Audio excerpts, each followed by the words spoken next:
နောက်ဆုံးအသေးကွဲရစားအဖေသမီးအသေးကွဲတယ်ပေါ့နော်အဲ့လိုမျိုးပြောလို့ရခဲ့တဲ့အဖေဆိုတော့လေသမီးအဲ့ဒါစိတ်မညစ်နဲ့နောက်တစ်ယောက်ထပ်ထားတယ်အဖေကအရန်အသေးကွဲတော့အဲ့လိုပြောအဖေဘာဖြစ်လို့လဲဆိုတော့နောက်တစ်ယောက်ထပ်ထားနောက်တစ်ယောက်ကိုနောက်တစ်မျိုးနဲ့ချစ်မှာတယ်ချစ်သစ်ဆိုတာအများအားပေါက်ဖွားနေတော့အဖေရဲ့ logic ကြီးကရန်ကြိုက်သွားပြီအဲ့နဲ့နောက်တစ်ယောက်ထားချင်နောက်တစ်မျိုးကြိုက်တာဟုတ်တယ်အဲ့လိုဟုတ်တယ်အမေတို့နဲ့ကျတော့အဲ့လိုပွင့်ပွင့်လင်းလင်းပဲအမေကလည်းတခုဆိုလို့ရှိရင်ငငယ်တွေကတခုဆိုလို့ရှိရင်သူ့ကိုတိုင်ပင်နဲ့ပြောတယ်အဲ့လိုကညီမတွေဒီမိသားစုတွေမှာလည်းအမြဲတမ်းတခုဆိုရင်ပြောနေကြဆိုတော့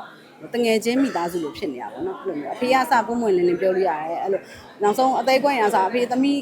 အသေးကွဲတယ်ပေါ့နော်အဲ့လိုမျိုးပြောလို့ရခဲ့တဲ့အဖေဆိုတော့လေသမီးအဲ့ဒါစိတ်မညစ်နဲ့နောက်တစ်ယောက်ထပ်ထားတယ်အဖေကအရန်အသေးကွဲတော့အဲ့လိုပြောအဖေဘာဖြစ်လို့လဲဆိုတော့နောက်တစ်ယောက်ထပ်ထားနောက်တစ်ယောက်ကိုနောက်တစ်မျိုးနဲ့ချစ်မှာတယ်ချစ်သစ်ဆိုတာအများအားပေါက်ဖွားနေတော့အဖေရဲ့ logic ကြီးကရန်ကြိုက်သွားပြီအဲ့နဲ့နောက်တစ်ယောက်ထားချင်နောက်တစ်မျိုးကြိုက်တာဟုတ်တယ်အဲ့လိုအဖေမှန်တယ်ဗောအဲ့ချိန်မှာလုံးဝအဖေကို 100% ထောက်ခံတာအဲ့လိုဓာတ်ပုံဆရာအနေနဲ့လည်းအမြဲတမ်းလိုက်တာအဖေကဟုတ်တယ်အဖေကတအားချစ်တာသူအရန်အဲ့လိုမျိုးပြောလို့အဖေကရှက်လို့မပြောပါနဲ့ငါသမီးလေးလှဆုံးလို့ချစ်စရာကောင်းတဲ့ငါသမီးလေးတွေအဖေကအဲ့လိုပြောဘာဖြစ်ဖြစ်ဒီလိုဖေမျိုးရထားဆိုတော့ကိုယ့်တက်ဖျားပေးရစုပါပဲအဖေတို့မေတို့အခုချိန်ကြီးတူတူနေခွင့်ရရတယ်တကယ်ကိုဖျားပေးရစုပါပဲဟုတ်တယ်မိဘနဲ့နေရရင်တော့လုံခြုံတယ်အရာရာပြည့်စုံလို့လည်းခံစားရတယ်တခုဆိုလို့ရှိရင်လည်းဟိုကိုအားငယ်တဲ့အချိန်မှာလည်းအမေကိုငါဖုန်းဆက်ပြောလို့ရတယ်နောက်ဆုံးအမေကိုတွေ့ပြီးပြောလို့ရတယ်ဆိုတဲ့ဟာတော့ဟိုအဲ့ခံစားချက်ကတော့ဘာနဲ့မှမတူဘူးเนาะလုံခြုံတယ်တိကျပေါက်အမေတို့ဖေတို့ရင်ဖွင့်လိုက်တယ်ဆိုလို့ရှိရင်ဟိုမတူအဲ့လိုပြည့်စုံတယ်လို့အဲ့လိုခံစားရတယ်ဘဝတော့လည်းအကောင်းဆုံးလို့ကြံကြံပေးမယ်လို့လည်းညွှန်လင့်တယ်ပေါ့ခံစားရတယ်ပေါ့နော်မိဘတွေဆိုတော့ခုနကျောင်းသားဘဝလေးကျန်တာကျောင်းဘဝလေးကျန်တော့ဟုတ်ဟိုကငယ်တော့ကျောင်းတက်တော့ပြောရတယ်မှာပါရမ်းပြောတနင်္ဂနွေနေ့တောင်ကျောင်းတက်ချင်တာအမခုနကပြောသေးတယ်ကျောင်းကမနေ့9နာရီကျောင်းတက်တယ်ဆိုလို့ရှိရင်9နာရီတဲ့အရင်ထွက်တာကျောင်းနဲ့အိမ်နဲ့အမတို့ကကြောက်ကုန်းဂုံးပေါ်မှာနဲ့ဂုံးအောင်ဆို9မိနစ်ပဲกว่าဒါပေမဲ့အဲ့ဒါမနေ့ကလေးကကြောက်ကုန်းကနေတက်ပြီးသွားလို့ရှိရင်ဟိုးပဲရန်ကင်းအောက်ဘက်ကိုဆင်း12လုံးနဲ့ပတ်တငယ်ချင်းတွေပတ်ခေါ်ပြီးတော့ဘောက်တော်ဒီပတ်ခေါ်ပြီးမှအကျောင်းနောက်ကပြန်တက်တာအဲ့လိုမျိုးရမ်းပြောတာကျောင်းဒါအပျော်ဆုံးပဲကျောင်းတနင်္ဂနွေတောင်တက်ချင်တာအဲ့လိုကျောင်းတက်ကြတယ်နော်ဆိုရင်ဘယ်လိုလ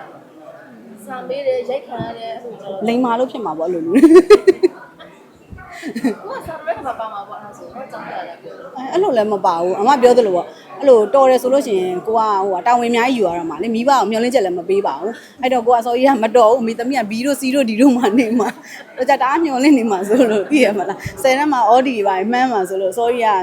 မျှော်လင့်ချက်မပေးဘူးမိဘတွေအဲ့လိုမျိုးအောင်ခဲ့တာပဲဆက်ရောအမဟိုကမြန်မာစာဒီထွက်တာအဲ့ဒါတစ်လုံးမထွက်တာငငယ်တော့ဆိုလို့ရှိရင်ဆရာမတွေပေါ့ကိုတင်ပေးရတဲ့ဆရာမတွေအခုချိန်မှာဘယ်လိုမျိုးတွေအမှတ်ပြန်ရတဲ့မျိုးတွေရှိဆရာမတွေဆရာမတွေနဲ့ကိုယ်နဲ့အမှတ်တရတွေအများကြီးပဲတော့ကိုကလေအဲ့လိုအရန်လိမ်မာတဲ့ထဲမှာပါအောင်ဆိုတော့လေဆရာမတွေနဲ့အဲ့လိုဆရာမတွေကလည်းစူးလိုက်ကိုချစ်လေအရန်ချစ်တယ်အဲ့လိုဆရာမတွေကကြတော့လေအရန်လိမ်မာတဲ့သူဆိုရင်မှတ်မိချင်မှမှတ်မိတယ်အဲ့လိုနည်းနည်းဆိုးတဲ့သူဆိုပို့ပြီးတော့မှတ်မိတယ်ကိုဆိုလို့ရှိရင်အဲ့လိုအရန်လိမ်မာတဲ့ထဲမှာပါဆိုတော့ဟဲ့ပေါ့စီမပြမလားတစ်ချိန်လုံးစူးတယ်ဆဲတယ်အဲ့လိုမျိုးလေဟာရေဘူးတွေသွားပြီးဟိုလိုက်မှောက်လိုက်ပြန်ပြီးခွက်တွေခွဲလိုက်ပြန်ပြီးအဲ့လိုမျိုးဆိုတော့လေအခုဆိုရင်ဟိုကလို့ဒါပေမဲ့ကိုကအားလဲအားကိုရတယ်ဆိုတော့အဲ့လိုကိုနဲ့ဆရာမတွေနဲ့ဘဝလေအရန်ငငယ်ဘဝတအားပြောဖို့ကောင်းနေတာငငယ်တော့အခုခင်းတော့မတူဘူးမျိုးဆရာမတို့ကြောက်ရတယ်ရှိတယ်နော်ကြောက်ရပါဘောချစ်လဲချစ်ရတယ်ကြောက်လဲကြောက်ရတယ်အဲ့လိုမျိုးအမတို့ဒီလိုသတင်းကြိုးဆိုလို့ရှိရင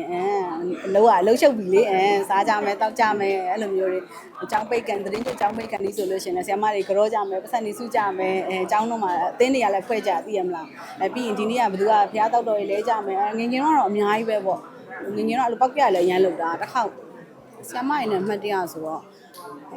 ့ဆရာမဒေါ်မေမေစိန်ဆရာမသူကအမတို့ဒီဟိုက6တန်းတော့ဆရာမပေါ့အဲ့ရဆရာမအမတို့ဘာလို့လဲ6တန်းပဲရှိသေးတာအဲ့ဒါဖျားเจ้าမှာ